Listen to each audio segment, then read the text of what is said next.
Magnified हो जाएगी। Magnified मतलब बड़ी, ऑब्जेक्ट से बड़ी, लार्जर देन ऑब्जेक्ट। क्लियर हो गई बात? बात समझ में आ गई? चलो आगे क्या कहा गया है, यहाँ तक पहुँच गए। नेक्स्ट क्वेश्चन नंबर 38, लास्ट बचे हैं, फिनिश होने वाला है अपना पेपर ये। इसमें क्या है, इसमें सीधे ये पूरा पैराग्राफ दिया गया है अच्छे तरीके से। ठीक, करना क्या है, हमें बताना है why does the focal length of the eye lens change and how is it affected by the ciliary muscles। देखो, फोकल लेंथ जो है वो आई लेंस की चेंज होती है due to action of ciliary muscles which is alter the curvature of the lens. The ciliary muscle control the curvature of the lens when they are fully relaxed.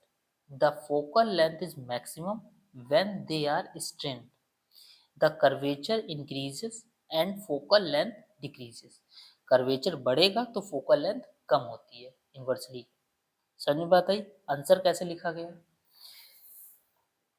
How is power of spectacled lens determine for a person with vision defect. अच्छा, मैं चश्मा लगाया हूँ तो कैसे पता चलेगा power मेरी कितने पावर का यूज करेंगे? डिपेंड करता है कौन सी प्रॉब्लम है पहले तो, है ना। देखो, the power of A spectacle lens is determined by its function to form an image of the object within the range of which the person can see clearly। किस रेंज तक उसको साफ दिख रहा है, इस पर डिपेंड करेगा उस स्पेक्टिकल लेंस की power.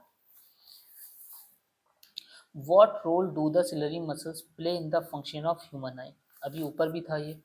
Ciliary muscle control the curvature of the eye lens to adjust focal length। Curvature अगर बढ़ता है तो फोकल लेंथ कम हो जाती है, allowing the eye to focus on the object at varying distance। पास और दूर का एडजस्ट खुद ही कर लेता है ना ये, पावर ऑफ अकोमोडेशन भी है। Explain the function below term cornea और रेटिना। कॉर्निया समझो, आ जाओ जरा। कॉर्निया जो है वो ट्रांसपेरेंट आउटर पार्ट है, आउटर लेयर है आई की, जिसकी हेल्प से फोकस होती है, लाइट अंदर एंटर करती है ना, ट्रांसपेरेंट है, रिफ्लेक्शन सबसे पहले यहीं से होता है। रेटिना लाइट सेंसिटिव लेयर है जिस पर इमेज बनती है, the back of the eye where the image is formed. पहुंच गए? स्क्रीन है ये हमारी स्क्रीन जिसके इमेज बनती है। चलो फिर एक आर्यन है तो इस क्वेश्चन के अकॉर्डिंग पूछा गया है, इस वाले को करते हैं। इनवर्ड है और L2 आउटवर्ड कवर्ड है। देखो, Aryan wanted to fix rear view mirror. अब रियर व्यू पता चल गया, यहीं से आंसर पता चल गया। he want to mirror L1 and L2। L1 is curved inward, L2 is curved outward। Based on given information, which mirror Aryan need to fix rear view mirror and why? rear view mirror कौन सा होता है बताओ? Convex होता है। कौन सा होता है? कॉन्वेक्स होता है, क्योंकि इसमें वर्चुअल और इरेक्ट बनती है, डायनेमिक बनती है, तभी व्हीकल्स में यूज होता है। जैसे कोई स्कूटी अगर आप चलाते हो, बाइक चलाते हो, तो उसमें पीछे की जो व्हीकल्स है वो कैसे होते हैं? वो डायनेमिक दिखते हैं। दिखते या नहीं दिखते हैं? वो रियर व्यू मिरर है। कौन सा मिरर है? कॉन्वेक्स मिरर है। रियर व्यू मिरर उसी को बोलते हैं। सेंटर ऑफ कर्वेचर पर रख दें। Find the distance between the image and the pole. Image और पोल के बीच की डिस्टेंस निकालनी है ना। ये देखो, ये अभी पीछे भी कवर कर चुके हैं हम लोग।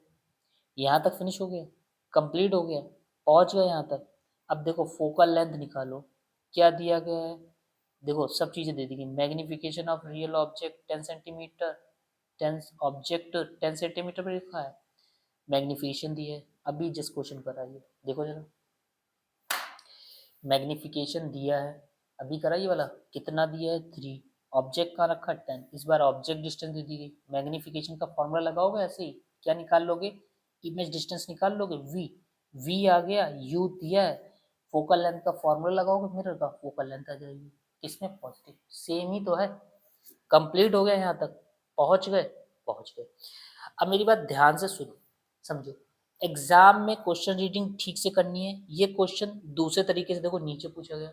देखो क्वेश्चन पेपर से ही हमें पूरा सॉल्यूशन देखने को मिल रहा है, तो बिल्कुल परेशान नहीं होना, तगड़े तरीके से क्वेश्चन को अच्छे से रीड करना है, उससे आंसर बनाना है। श्योर होगा टीचर बात कर रहे हैं, कुछ भी हो उनको सबको तुम्हें समझ में आना चाहिए, कुछ नहीं हो रहा है, ठीक है? कोई आवाज़ नहीं है, तुम जब पेपर पे फोकस करोगे तो सारे शोर नेग्लेक्ट हो जाएंगे। डिस्ट्रैक्शन होता है, बट डिस्ट्रैक्शन को कन्वर्ट करो कंसंट्रेशन में, फोकस में।